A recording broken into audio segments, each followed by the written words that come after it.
YouTube. Alright, so of course I watched the Game of Thrones season finale. So you can say that I'm still just in shock of just how awesome this season was this year, you know. But it got me to think about something, especially the last episode, you know. And I want to play a little game.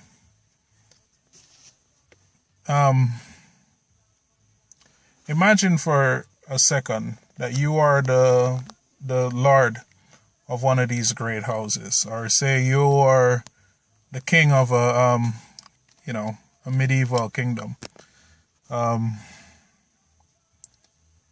you're about to be a king or a queen, and you're about to be attacked by a much larger kingdom, right? Your scouts tell you that they can get a assassin in to take out one person or a group of people. Who would you take out to even the odds? Or to give you the best chance of winning?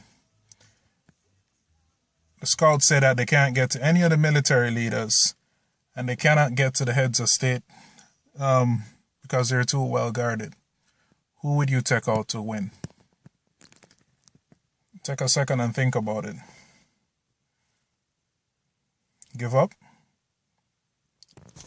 You take out the blacksmith. Yeah, the blacksmith. And the reason why you take out the blacksmith is, think about it. Who builds the swords? Who builds the arrowheads for the bows and arrows? Who builds the scythes, the knives, etc. that you use to harvest the crops? Who builds the carriages, that carries the crops or moves the troops around? Who builds the shoes for the horses that deliver messages to your allies? Who builds the planks for the ships, etc.? The blacksmith does.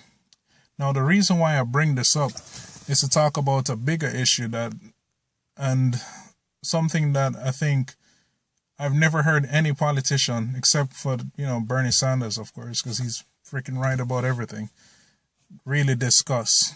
And it's the national security risk that these disastrous trade deals pose to our society and to our country, The fact that we are shipping away our manufacturing arm to China and to Mexico and all these other countries.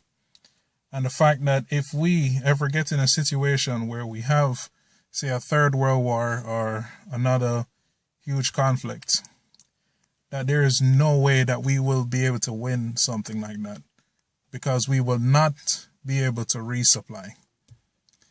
Now, before you think that I'm crazy, think about it for a second. Let's look back at history. World War II. One of the chief reasons why we were able to win that war, despite the fact that the Marines were awesome and we had really good military strategists and commanders on our side, really talented people. One of the chief reasons why we won that war was we entered late in the war, one. Two, we never had a major attack here at home, apart from Pearl Harbor, which did devastate our fleet. But none of our factories got hit. That was the key. We were able to repurpose GM, Ford, all these other big factories, GE, all these companies, and we were able to just absolutely outbuild the rest of the world. We could build more ships, we could build more tanks, we could build more guns, we could build anything, And that was what made all the difference. We were able to resupply. And we were able to resupply our allies. We've lost that advantage. We've let corporate America give that advantage away. And who did we give it to? We gave it to the Chinese, And I'm not saying that the Chinese are bad people. Of course they're not. But from a strategic point of view, very, very, very smart people. One of the big reasons why China, all our jobs are being shipped there is because of the currency manipulation and because of the lapse laws that they have, where they'll have people work basically in slavery conditions, And because of that, you can keep your manufacturing costs low. And that was a trap that lured all our businesses there, But think about it for a second. What does that mean if we do end up in a third world war? A war with all these major superpowers. There's no freaking way that we'd be able to win.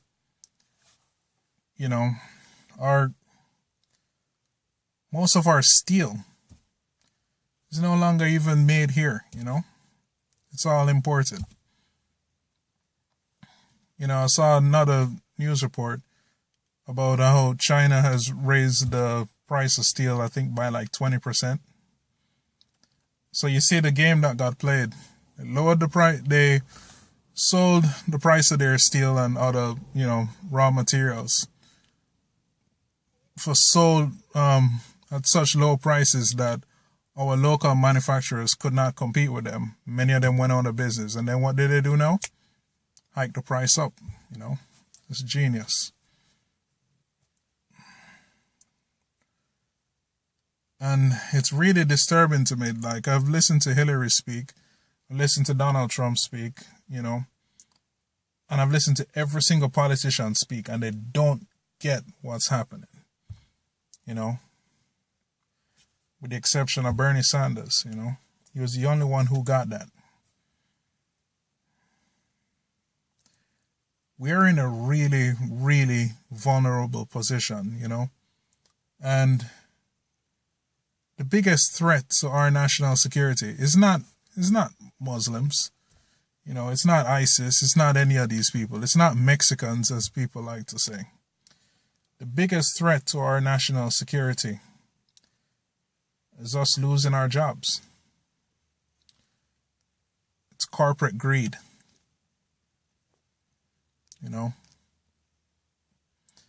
It's free trade, globalization instead of fair trade.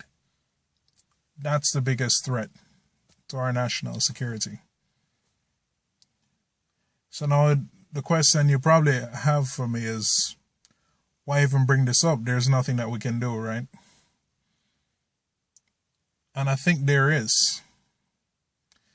A lot of people will say that Bernie Sanders, doesn't have a chance on whatever. But you have to understand that the revolution is a lot more than just one man. And it was never about Bernie Sanders. It was about what he represented.